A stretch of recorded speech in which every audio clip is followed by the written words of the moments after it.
is Miss Sally here with another one of our Horsing Around School Days lesson, and I'm so excited today to be back out at the barn to use some of our horses in our part 2 of our lessons on color. And our last lesson we talked about the 3 base colors of chestnut, bay, and black. And today we're going to see how some different coat patterns work on those base colors to make a whole rainbow of different looks for our horses. Hope you enjoy it.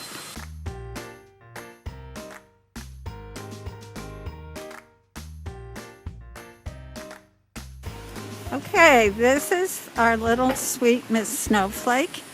And she is a gray horse.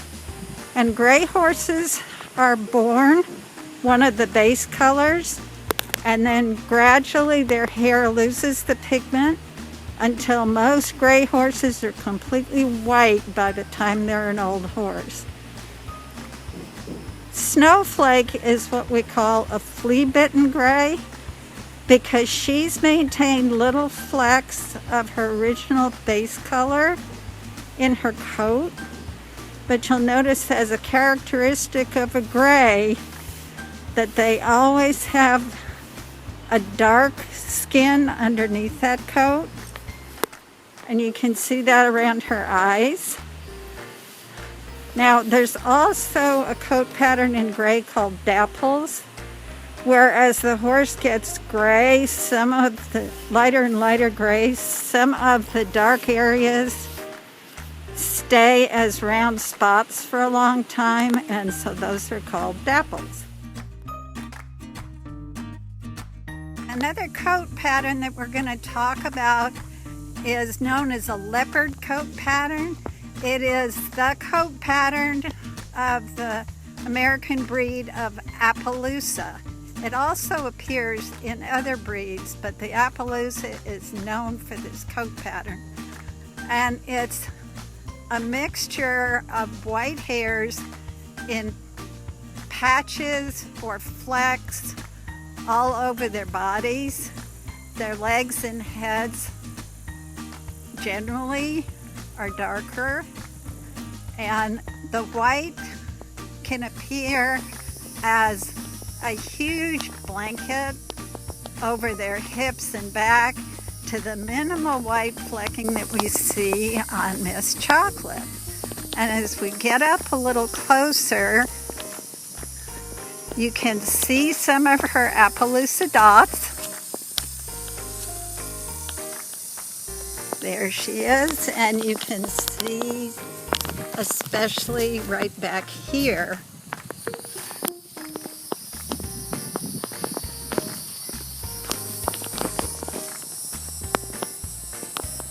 Now, APPALOOSAs generally also will have striped feet. And that's another way that you can tell if it's an APPALOOSA, because almost all of them will have that stripe on their foot. The thing about the APPALOOSA that's different is that the skin around their eyes and their backsides and their lips will be mottled or spotted rather than a solid.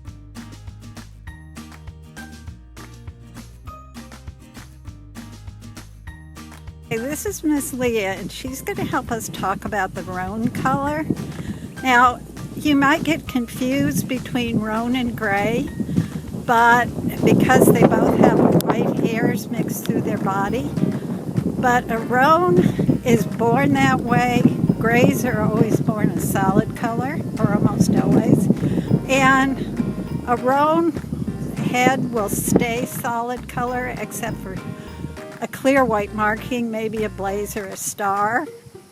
And I'm going to get up real close to Miss Leah and let you see how evenly those white hairs are mixed in with her coat. And we'll go up to her head, and you can see her head is looking at me and almost solid.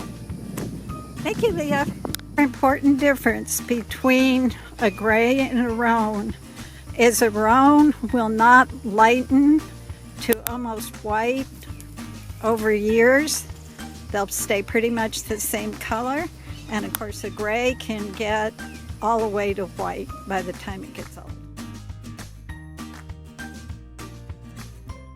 This is our boy Spencer, and he is a pinto.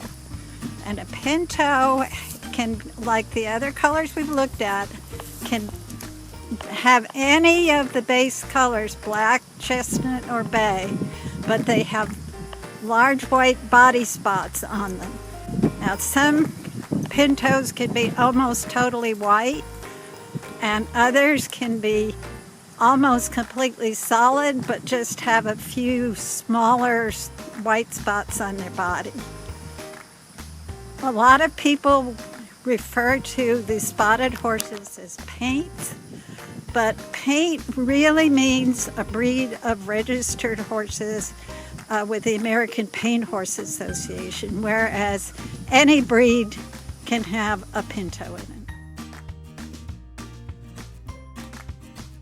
This is Gunner, and he represents a dun. And that coloring is a color that takes the horse's base coat, whether it's black, bay, or chestnut, and just lightens the base coat, leaving the head and legs dark, and also puts what we call primitive markings, which go back to the most ancient horse breeds we have. And we're going to get a real close-up of his markings. Can you see these stripes on his withers? And all duns. Okay. They also have a dorsal stripe down the back that goes from their mane to their tail. And he also has these bars on his back legs, on his front legs actually. Now this primitive color is also thought to belong to some species of donkey, and even is related to zebras. Learned something from our lesson today, and I think it's time for me to go take a rest in the shade with a couple of our buddies here. See you next time.